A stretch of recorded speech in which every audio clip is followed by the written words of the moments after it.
been performing for decades. I know one of your responsibilities is to take care of your voice so you can sing.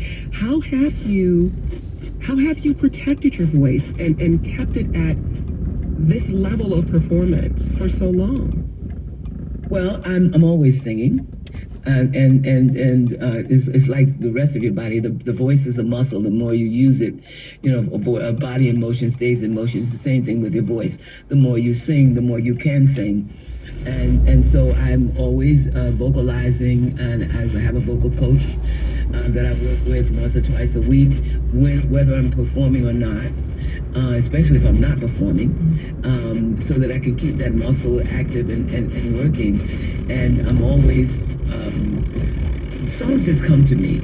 As I said earlier, at this point, 98% of the songs that come to me are Christian songs or spiritual. But yeah, I take care of my voice. I make sure I don't try to, that's the hardest thing. Not talking too much before. But you got a lot to say. You got a lot to say. Well, the PBS docuseries Disco, Sound of a Revolution aired in June of last year, and it chronicled the history and legacy of disco. We spoke to the minds behind the documentary, including disco singer Candy Staton, and here's part of that conversation. Gloria Gaynor broke the glass ceiling for women. That she set us free when she said, "I will survive."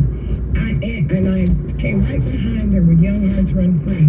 And after that, DJs would not play anything on us that was like positive stuff. We always had to beg for a man to love us, had to beg, and they would just get off on, "Oh yeah, talk to me, baby," and all that stuff. But when Gloria is one of my best friends, we came out with that, and we lost everybody. Everybody started doing it. And that's how it got so popular. You can find that full program on the1a.org. Gloria, first, I'd love to hear your reaction to what Candy is saying there. Wonderful. I love Candy. She's such a sweetheart. It's wonderful to know that she feels that way. It wasn't my intention.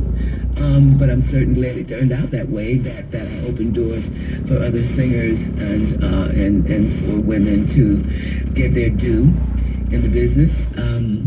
It's great. Yeah. Well, we heard from Denise, who says, "I spent my childhood being barraged by so much bad news, assassinations, the civil rights struggle, and that damned Vietnam War, and I lost my mom at 13. By the time disco came around, I was ready to put on some black satin and strapping heels and take to that dance floor, and oh yeah, you bet I needed Gloria Gaynor. Looks like I still do. Thank you 1,000 times." I mean, how do you reflect, Gloria, on the power disco had to make people feel seen? It was tied to some of the biggest liberation movements in the 70s, LGBTQ rights, women's empowerment. And although it was pioneered by artists of color, it was co-opted and commercialized, and it faced hate-fueled backlash, but still, it had this power to make people feel seen. Yeah.